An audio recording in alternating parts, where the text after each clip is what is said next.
Hi everyone, welcome to NetGate Chemistry. So today also we are going to solve some of the previous year questions. So today we'll solve the previous year questions of CSIR NET exams. So the first question which we are going to discuss is the interplanar spacing of 110 plane in a cubic cell with lattice parameter A is equals to 4.242 angstrom is. So we have to find out the interplanar spacing, that is value of small d. For small d we know the formula, d is equals to a upon root under h square plus k square plus l square. Here we have been given a plane 110, so we know the values of h, k and l, right? And also we have been given the value of a is equals to 4.242 angstrom. So we'll substitute the value of a also and h, k and L also. So we'll get d is equals to 4.242 upon root under 1 square plus 1 square plus 0 square.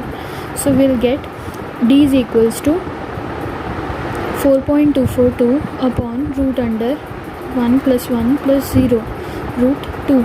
So this comes out to be 4.242 upon value of root 2 is equals to 1.414. If you solve this, you will directly get 3 angstrom. Okay, so the correct option is option A. Okay, now we'll move on to solving the next question. Okay,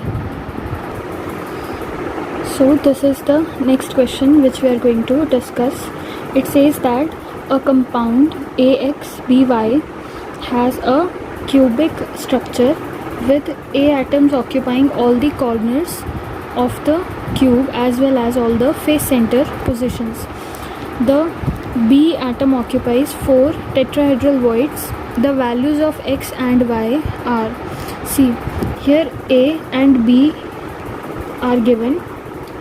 These are the atoms in a crystal structure.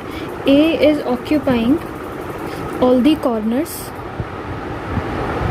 as well as the face centers, right? While B is occupying 4 tetrahedral voids. Okay, see, first we look for A. A is occupying the corners. If we look at a cube, I am drawing a cube here, a unit lattice here.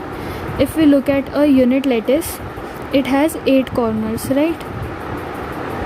It has these 8 corners and each corner occupy 1 by 8 to 1 unit cell, right?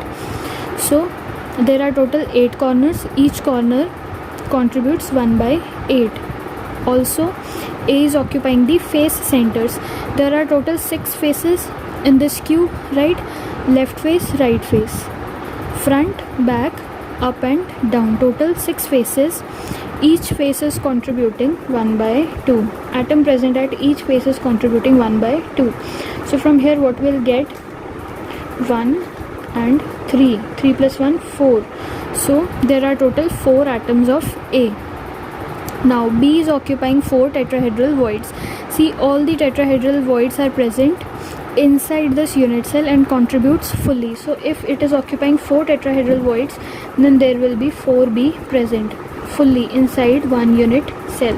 So number of A atoms are 4 and also B are 4. So the correct option is A, 4 and 4.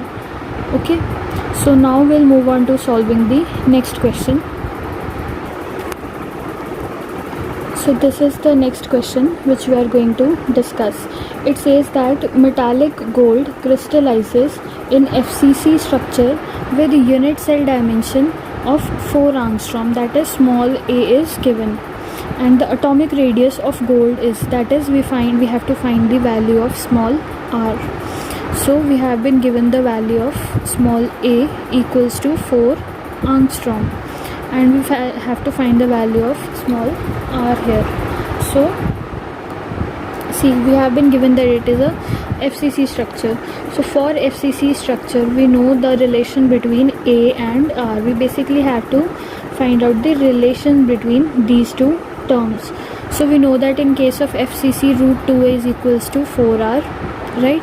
If you don't know about this relation, you can go ahead and watch the video of solid state right, which is provided in solid state playlist. Okay, I'll try to give you the link for solid state in the description box below, so make sure to check out the description box. Okay, so we have this formula, root 2a is equals to 4r. Here we know the value of small a, so we'll substitute the value of a equals to 4.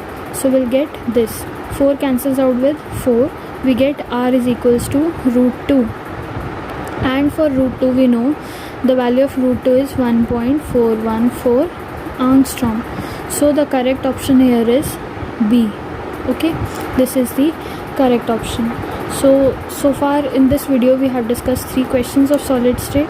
So actually this question was asked in previous year of CSIR net, I guess December or maybe, yeah, I think December 2013. I'm not sure, but it was asked in some of the December exams of 2013 or 14. So this is all about the questions of CSIR net for this video. So I hope this video was helpful for you. So far that's it for this video. Thank you so much for watching.